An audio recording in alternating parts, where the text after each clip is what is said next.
Your Excellency, the President of the Republic of Kenya and Commander-in-Chief of the Defense Forces, our distinguished taxpayers, good morning. Your Excellency, we are here once more to engage our serious partners in national development and turning around the economy of this country. We want to thank you, sir, since your historic swearing in, you have led by example to the rest of us who are privileged to assist you in the management of the affairs of this country, that entrepreneurship, investment, manufacturing, and general business is the way to go to turn around our economy for the benefit of our people. I want to confirm to the taxpayers here today and all entrepreneurs, investors, manufacturers, and all those engaged in one way or another in doing business in our beautiful country, that our President has given a policy direction to all of us who serve under him, that our work as public officials is to support and facilitate business. And that policy direction has trickled down that public officials have no business standing in the way of business, being a hindrance, creating roadblocks. Their work is to support and facilitate business, and shortly, in a few months, when we complete the process of public sector reforms in terms of telling our public officials of their new role in the route of administration, there will be no bureaucracy and red tape in matters, business and investment. I agree with the Governor of Nairobi that the national government too is not at all impressed where when you walk to an office, you cannot tell the original color of the wall because the whole wall is full of multiple licenses. Those licenses must give way to show people, for people to appreciate the original color of the wall by having a single permit. So all permits should be collapsed under one.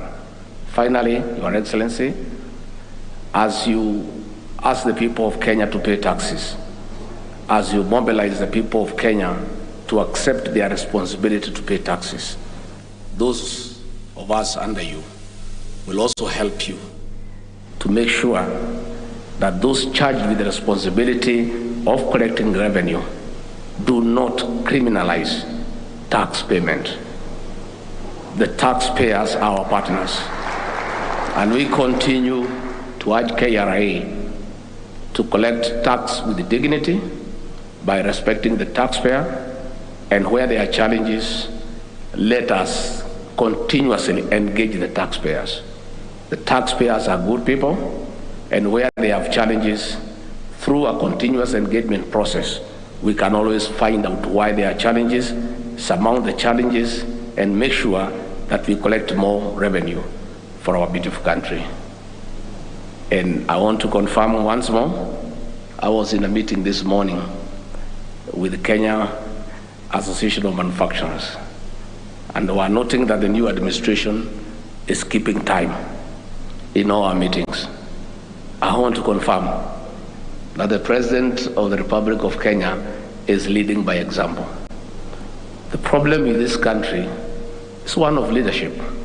Once you put the proper leadership in place, everything else gets into place.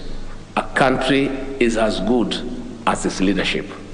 It is therefore important. It is therefore important for those who are not in the know.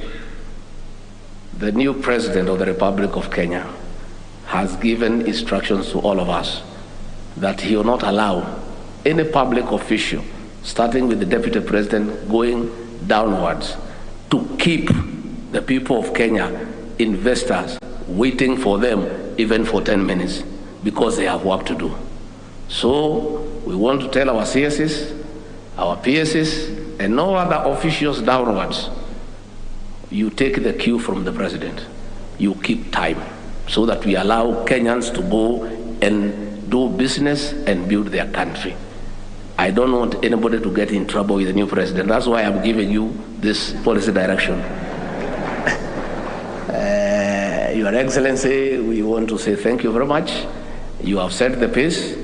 I'm sure the new CSs are already acclimatizing to the way of doing things. The president yesterday told you that you'll have to work up to late hours and requested your spouses to be reasonable. But we don't want you also to take advantage to do other things. The president is a family man and he believes in a family unit. So let not a few of you take advantage of his advice, and he's requesting your spouses to be understanding to get out of the way. It is for the purposes of just making sure in office to work for the people of Kenya.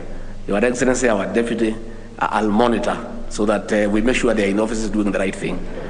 With those few remarks, it's now my privilege to ask you to be upstanding. We welcome the President of the Republic of Kenya, Dr. William